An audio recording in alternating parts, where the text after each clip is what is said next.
বিসমিল্লাহির রহমানির রহিম। প্রিয় ভাই ও বোনেরা, একটি কথা খুব গভীরভাবে ভাবুন। এই পৃথিবীটা চিরস্থায়ী নয়।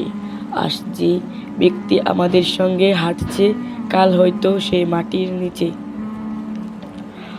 আমরা সবাই একদিন যাব সেই অন্ধকার সঙ্গীহীন নিঃসঙ্গ ঘরে, কবরে ঘরে।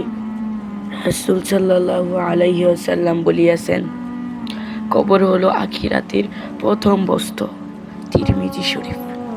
মুসলিম ভাই ও বোনেরা, তুমি কবরে শেষবার কবরস্থান গিয়েছিলে? কখনো কি দেখেছো কবর থেকে কেউ ফিরে আসছে? কেউ ফিরে না। তাদের ঠাঁই কেবল মাটির গভীরে।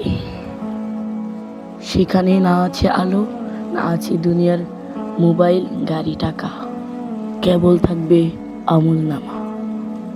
মুসলিম বুখারী শরীফে দেওয়া আছে, রাসূল সাল্লাল্লাহু আলাইহি ওয়াসাল্লাম আরেক হাদিসে বলেন, যে ব্যক্তি 3 জিনিস অনুসরণ করতে, তার পরিবার, সম্পদ ও আমল, তবে 2টি ফিরে যায়, 1টি থেকে যায়, আমল।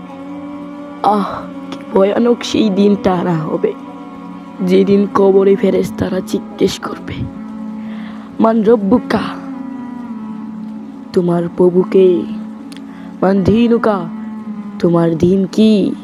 মান নবিয়্যু, রাসূল, আমাদের নবীকে দেখিয়ে বলবে, এ তোমার কি?